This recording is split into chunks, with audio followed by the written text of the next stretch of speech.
दोस्तों, बहुत अरसे के बाद आपसे मुखातिब हो रहा हूँ। उसके कारण है कुछ व्यक्तिगत काम थे, जिसके कारण मैं वीडियो बनाकर आपके बीच नहीं आ रहा था। लेकिन इस बीच बहुत सारे महत्वपूर्ण जो प्रश्न देश के सामने खड़े हुए हैं, उस पर मुझे लगा कि मुझे आना चाहिए और आपके बीच में आऊँगा हमेशा, मैं आपसे वादा करता हूँ। आपसे निवेदन है कि मेरे वीडियो को शेयर, लाइक और सब्सक्राइब ज़रूर करें।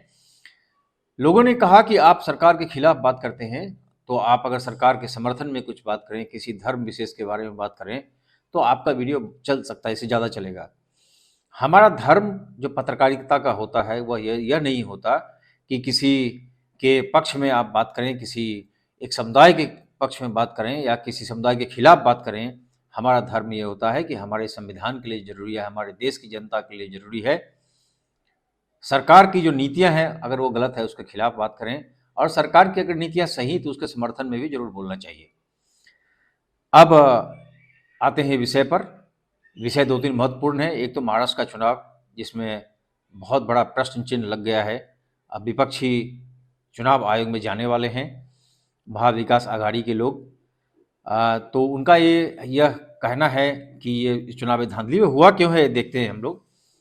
महाराष्ट्र के चुनाव में जब पत्रकार लोग यहाँ घूम रहे थे, खासकर आप अगर फॉलो करेंगे न्यूज़ 24 के राजीव रंजन जी, तो वो तो गांव-गांव घूमते हैं, जहाँ तहाँ घूमते हैं।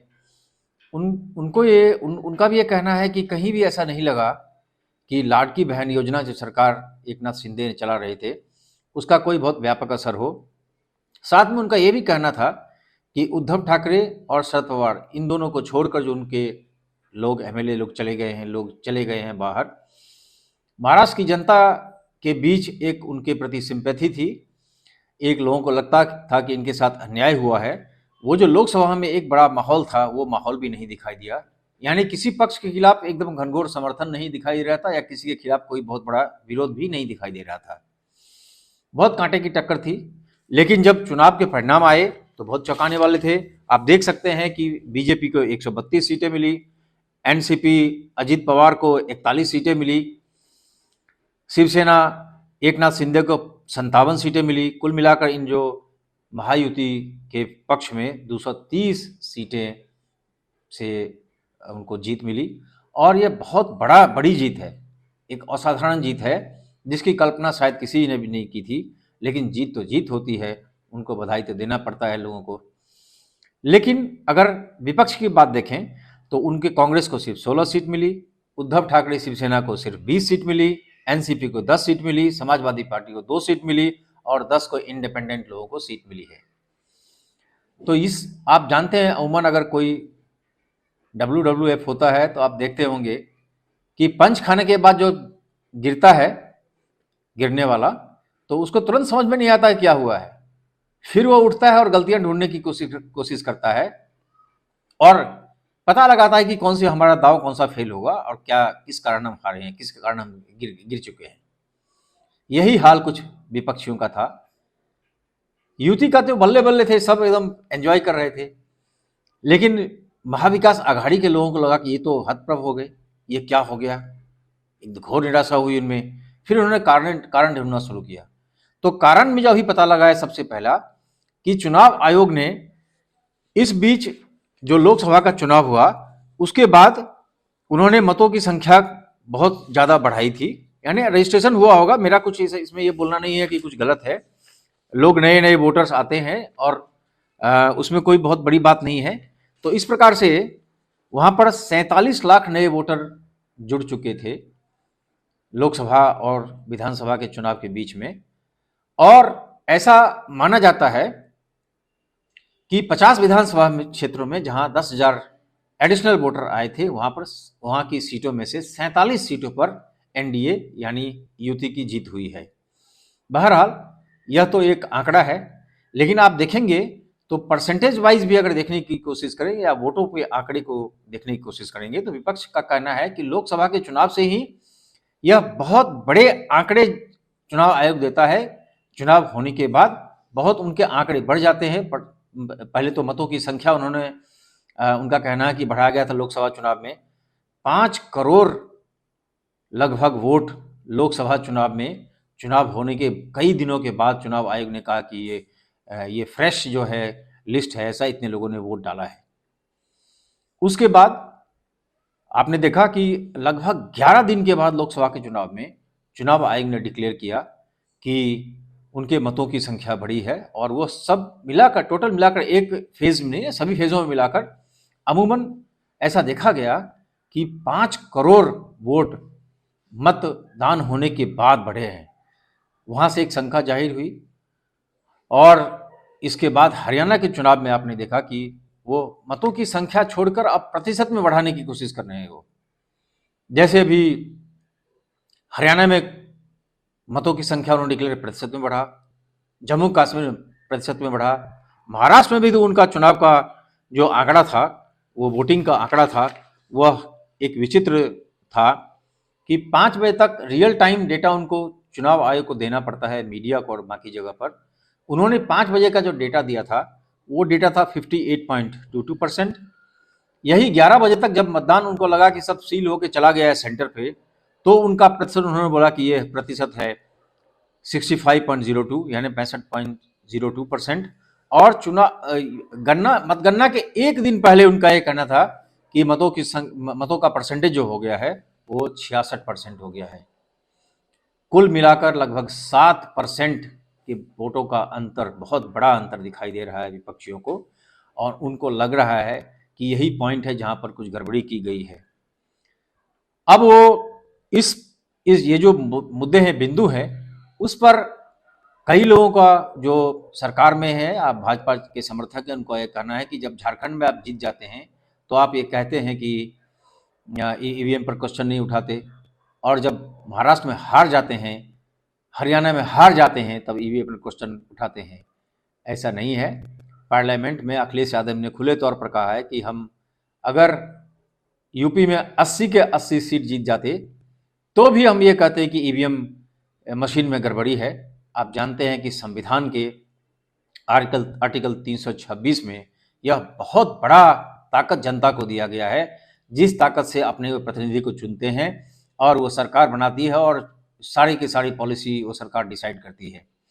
तो जनता के हाथ में जो ये ताकत है, इस ताकत को अगर चुनाव आयोग किसी ने रूप से अगर घटा रहा है, ऐसा अगर विपक्षियों का कहना है, तो उस पर चुनाव आयोग की जिम्मेदारी है कि वह निष्पक्षता से इस बात को क्लियर करे और अपने दामन में लगे हुए दाग को मिटाए।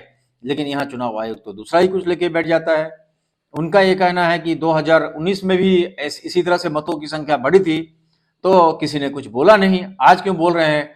अब मुझे बताइए कि आज से 10 साल पहले अगर कोई चोर चोरी करे और आज वह चोर चोरी करे, और आज अगर पकड़ा जाए और उससे पुलिस पूछे कि भाई तुमने चोरी क्यों की, तो ये तो नहीं कह सकता कि 10 साल पहले भी हमने की थी और आपने पकड़ा नहीं, आपकी गलती है, इसीलिए हम करते रहेंगे।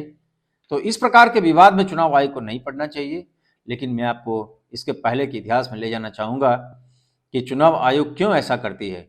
आप जानते हैं कि सुप्रीम कोर्ट का एक वर्डिक्ट था, एक निर्णय था कि जिसमें एक कमेटी बनेगी, जो कमेटी मुख्य चुनाव आयुक्त को नियुक्त करेगी। उस कमेटी में चीफ जस्टिस ऑफ इंडिया रहेंगे, प्रधानमंत्री खुद रहेंगे, और एक विपक्ष का जो नेता है वो रहेगा। इस सुप्रीम कोर्ट के फैसले को माननीय नरेंद्र मोदी ने बदलवा दिया और पार्लियामेंट में जाकर उसके एक अमेंडमेंट लाया, जिसके तहत अब वो प्रधानमंत्री खुद रहते हैं और एक विपक्ष का नेता रहता है और एक उनका कोई कैबिनेट मंत्री रहता है। इस प्रकार से आप जानते हैं प्रधानमंत्री और उनके कैबिनेट के मंत्री दो वही हो गए, एक विपक्ष का नेता, तब तो एकदम मेजोरिटी में है, किसी को भी चुन देंगे तो निर्णय माना जाएगा। और इस प्रकार से राजीव कुमार का जो नियुक्ति हुआ था इसी तरह से हुआ है। तो राजीव कुमार, आप समझ सकते हैं, संविधान में बनाते समय डॉक्टर अंबेडकर ने कहा था कि स्टेट के हाथ में जब इस प्रकार की मशीनरी हो जाएगी तो लोकतंत्र के लिए बहुत बड़ा खतरा होगा। और यही आज विपक्षी को लगता है, विपक्षी दलों के नेताओं को लगता है कि लोकतंत्र शायद खतरे में है, क्योंकि सबसे बड़ा अधिकार, मतदान का अधिकार, अगर इसमें कुछ गड़बड़ी है तो ये बहुत ही बड़ा मामला है। आप जानते हैं कि इसके पहले भी सुप्रीम कोर्ट में जब लोकसभा के चुनाव के बीच में मामला आया था कि ईवीएम से चुनाव ना हो, वह में निष्पक्षता नहीं है, तो माननीय चंद्रचूड़ जी ने बहुत अच्छा फैसला दिया था। उन्होंने कहा कि ठीक है, कोई बात नहीं, वीवीपैट सबको लगाना, सब मशीन लगाना अभी पॉसिबल नहीं है, लेकिन उसके बाद भी वो मुख्य चीफ जस्टिस थे, उन्होंने सुप्रीम कोर्ट के चीफ जस्टिस थे, उसके बाद भी उन्होंने उस पर ध्यान नहीं दिया। अगर वीवीपैट जो कि एक मशीन का एक पार्ट होता है, टर्मिनल से ज्वाइंट होता है, उसमें हमें दिखाई देता है कि किसको हमने वोट दिया, उसमें उसका निशानी प्रिंट होके आता है, उसका इस तरह से प्रिंट किया जाए, अगर एक जगह रखा जाए तो उसको काउंट करके बड़ा आसानी से टैली करना कि कहीं कोई गड़बड़ी हुई, धांधली हुई है, उसको काउंट करके देखा जाए, उसे टैली करके देखा जाए कि अगर किसको कितना मत मिला है तो आसानी से पता लग जाएगा। लेकिन उस पर कोई ध्यान नहीं दिया गया। ये बहुत ही चौंकाने वाला मामला है और ये बहुत लोकतंत्र के मेरे हिसाब से थोड़ा सा चंद्रचूड़ साहब को इस पर ध्यान देना चाहिए था। लेकिन बहरहाल अभी नए जो चीफ जस्टिस है खन्ना जी, उनका भी ये कहना है कि जब आप चुनाव जीत, यानी उन्होंने कहा है कि नहीं, किसी बेंच ने कहा है, कल ये फैसला उन्होंने कमेंट किया है कि जब आप चुनाव जीत जाते हो तो कहते हो कि ईवीएम में गड़बड़ी है, जब ये हार जाते हैं तो उनको आनंद आता है। ऐसा इसी कोई बात नहीं है। आप प्रत्येक मतदाता को अधिकार है कि उसको दिखाई दे कि किसको उसने वोट किया। एक कहते हैं ना, जस्टिस सिर्फ होना नहीं है, जस्टिस दिखाई भी देना चाहिए। तो उस मतदाता ने किसको मत दिया है उसको दिखाई भी देना चाहिए। वीवीपैट में दिखाई देता है, लेकिन अगर बैलेट पेपर से चुनाव हो, यानी आज कांग्रेस वालों का, बाकी सबका कहना है कि बैलेट पेपर से चुनाव हो, और कांग्रेस ने तो बड़ा अच्छा एक एप्लीकेशन डाला है कि 5 बजे से लेकर 6 बजे तक अगर आपके 76 लाख वोटर बढ़ जाते हैं, मतदान का प्रतिशत बढ़ जाता है, तो हमें वो सीसीटीवी कैमरा दिखाइए, फुटेज दिखाइए जिसमें पता लगे कितने लोगों ने वोट डाला। जबकि चुनाव आयोग ने स्पष्ट रूप से कहा था कि कुछ लोग मतदान समाप्त होने के बाद भी लाइन में लगे थे, इसलिए उनके लिए व्यवस्था की गई थी। उन्होंने ये सही बात है, कोई अगर लेट से आए तो मतदान के लाइन में, अगर चुनाव का जो टाइमिंग है उसके पहले अगर पहुंच जाए, निश्चित रूप से उसको मतदान करने का अधिकार है। लेकिन दिन भर के मतदान के परसेंटेज में इतना ज़्यादा परसेंटेज नहीं बढ़ेगा। आपने देखा है कि झारखंड में सिर्फ 1.5% वोट बढ़ा था, वहाँ पर बीजेपी के अलायंस पूरी तरह से हार गई। महाराष्ट्र में लगभग 7% वोट बढ़े हैं, जिसकी वजह से उन्हें बम कर रहे हैं, बहुत अच्छा बम्पर जीत मिली, 230 सीट पर वो जीत चुके हैं, मैंने जैसे आपको बताया। तो इस प्रकार से थोड़ा सा जुडिशरी को भी ध्यान देना पड़ेगा कि जनता आखिर कहाँ जाएगी। जनता को अगर लगता है, यदि पॉलिटिकल पार्टी, आपने देखा महाराष्ट्र में कई गांव ऐसे हैं जहां पर लोग सड़कों पे आ चुके थे, उनका यह कहना है कि हमने कांग्रेस को वोट दिया था और कांग्रेस का वोट मत पेटी में है ही नहीं। तो ये जनता का जो रोष है वो सड़क पे उतर रही है। अब विपक्ष के लोग भी, यानी कांग्रेस और उद्धव ठाकरे और शरद पवार के लोग भी जाएंगे, अब चुनाव आयोग जाने की तैयारी कर रहे हैं। लेकिन अगर सुप्रीम कोर्ट इसको बड़ा सीरियसली सुने और ध्यान दे कि क्या हो रहा है, तो मुझे नहीं लगता कि बहुत बड़ा प्रश्न है। और अगर आपको मत सही में मिल रहा है नरेंद्र मोदी, मैं प्रधानमंत्री को ये कहना चाहता हूं, क्यों नहीं आप बैलेट से चुनाव करना चाहते हैं? क्या दिक्कत है आपको? आपका अगर ये कहना है कि देश बहुत बड़ा है, इसमें आसानी से नहीं हो सकता, तो हमारे देश में लोगों की संख्या की कोई कमी नहीं है, वो सब लोग आएंगे, आप लोगों को एम्प्लॉय कीजिए काउंटिंग में, क्या दिक्कत है? मतदान तो मतदान के दिन कोई दिक्कत है नहीं, सिर्फ काउंटिंग में दिक्कत है। और बैलेट पेपर का अगर आप वीवीपैट के पर्ची को अगर काउंट करने की पूरी व्यवस्था करते हैं तो एज गुड एज मत पत्र से ही हुआ चुनाव, कि जनता देखेगी हम किसको वोट दे रहे हैं। और टैली कर लीजिए कितने मत गिरे, वीवीपैट में कितने वोट हैं, तो आसानी से उस मत पत्र को गिनना कितना आसान है, कोई बहुत बड़ी बात नहीं है। तो जो विपक्षियों की शंका है, लोकतंत्र के लिए बहुत बड़ा खतरा है। लोकतंत्र इतनी आसानी से नहीं मिला है, हमारे पूर्वजों ने बहुत कुर्बानी दी है, इस देश के लाखों लोग मर गए, खप गए इस लोकतंत्र को लेने के लिए, यानी लोकतंत्र को अपने रखने के लिए, और लोकतंत्र को स्थापित करने के लिए। आज वही लोकतंत्र अगर खतरे में है, कितना बड़ा अन्याय है भारत की जनता के साथ। एक और मुद्दा आया है, वह है जीडीपी का। आप देख रहे हैं कि नरेंद्र मोदी बड़े सीना ठोक कर कहते हैं कि भारत अब तीसरे इकोनॉमी की तरफ बढ़ रहा है, 5वें जो अर्थव्यवस्था हम हो चुके हैं और तीसरे अर्थव्यवस्था की तरफ बढ़ चुके हैं। लेकिन जुलाई से सितंबर के तो आंकड़े आए हैं, वो बहुत ही चौंकाने वाले हैं। और ऐसा लगता है कि भारत की अर्थव्यवस्था उस दरम्यान में चरमरा चुकी है।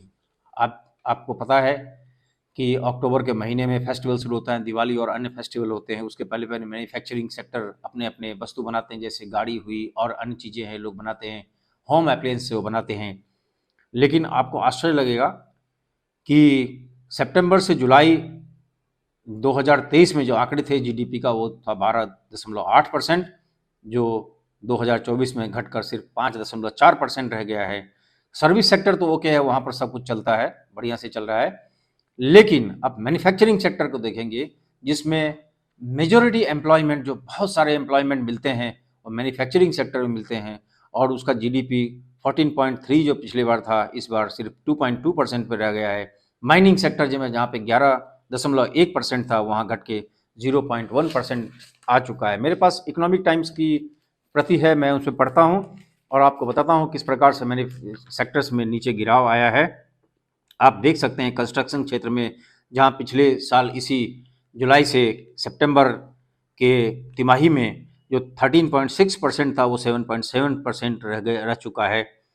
Financial and real estate sector जो प्रोफेशनल सर्विसेज है, उसमें 6.2% रहा था, उसमें थोड़ा सा बढ़ावा हुआ है, लेकिन कंस्ट्रक्शन क्षेत्र में तो नीचे ही है। आप देख सकते हैं कि एग्रीकल्चर में जो पहले 1.7, एग्रीकल्चर के ऊपर हम पूरी तरह से डिपेंडेंट तो खाने पीने के लिए हो सकते हैं, लेकिन मैन्युफैक्चरिंग सेक्टर के ऊपर ही हमारा पूरा एम्प्लॉयमेंट डिपेंडेंट है। अगर वो मैन्युफैक्चरिंग सेक्टर जब से दोस्त, वो आप जानते हैं कि निर्मला सीतारामन ने कोविड से पहले 1.8 लाख करोड़ जो इंडस्ट्री से आने थे उनको माफ़ कर दिया था, ये सोचकर मैन्युफैक्चरिंग सेक्टर में लगाएंगे, लेकिन ऐसा कुछ हुआ नहीं। आज देख रहे हैं आप, हम वहीं के वहीं पड़े हुए हैं। आपको आश्चर्य लगेगा, electricity and water, gas and other utility services में जो जीडीपी गिरा है वो चौंकाने वाला है। 10.3 के बदले में 3.3 हो चुका है। मैंने कई सेक्टर और आपको गिनवाए जहाँ पर जीडीपी बहुत नीचे हो चुका है। जीडीपी यानी आप समझते हैं कि जीडीपी यानी पिछले साल जो 14% या 12% दिखा रहे हैं, ये आंकड़े दिखा रहे हैं, उसमें बहुत बड़ा गेम है। टोटल जो प्रोडक्शन है, total production minus subsidy is equal to GDP, ऐसा फॉर्मूला है। अब आप देखेंगे कि जब आपने सब्सिडी को खत्म ही कर दिया तो total production is equal to GDP हो जाता है। तो जीडीपी को बढ़ाने के लिए एक गिमिक किया गया, सब्सिडी को खत्म कर दिया गया ताकि जीडीपी ऊपर दिखाई दे, और कांग्रेस के ज़माने से यानी यूपीए के ज़माने से इसकी तुलना की जाए। इसकी तुलना आप नहीं कर सकते, क्योंकि वहाँ पर सब्सिडी थी हर चीज़ पे, गैस पे सब्सिडी था, सीनियर सिटीजन के जो ट्रैवल एक्सपेंसेस हैं यानी रेलवे के टिकट हैं उस पर सब्सिडी था, बहुत सारी चीज़ों में सब्सिडी था, स्टूडेंट को सब्सिडी था, और बहुत सारे सेक्टर में फीस लोगों को कम लग रहे थे। तो उस कंडीशन को लेवल प्ले फील्ड आप अगर करेंगे तो आपका जीडीपी बहुत नीचे आ जाएगा। यह आंख में धूल झोंकने वाली बात है। लोगों को बहुत खुश होने की ज़रूरत नहीं है, हमारा कंजम्पशन बहुत नीचे चला गया है। आप जानते हैं कि जब तक मेजर भारत के लोग अगर कंजम्पशन में पार्टिसिपेट नहीं करेंगे तो हमारा जीडीपी कभी भी ऊपर नहीं जाएगा, और हम 5th इकोनॉमी से और नीचे जा सकते हैं। 3rd इकोनॉमी की प्रधानमंत्री बात तो करते हैं, लेकिन वो हमेशा इलेक्शन मोड पे रहते हैं, उनको इलेक्शन ही जीतना जरूरी है, प्लानिंग करने की कोई आवश्यकता नहीं है। निर्मला सीतारामन अगर राहुल गांधी कोई प्रश्न पूछते हैं तो उस पर सर पे हाथ पीटती हैं। निर्मला सीतारामन जी को ये ध्यान देना चाहिए कि बाकी कुछ भी हो, लेकिन आपका ध्यान अगर इकोनॉमिक ग्रोथ की तरफ नहीं है तो यह देश कभी आगे नहीं जा सकता। 3rd इकोनॉमी छोड़िए, 5th इकोनॉमी पे टिका रहे तो बहुत बड़ी बात है। इन शब्दों के साथ मुझे दीजिए इजाज़त। नमस्कार।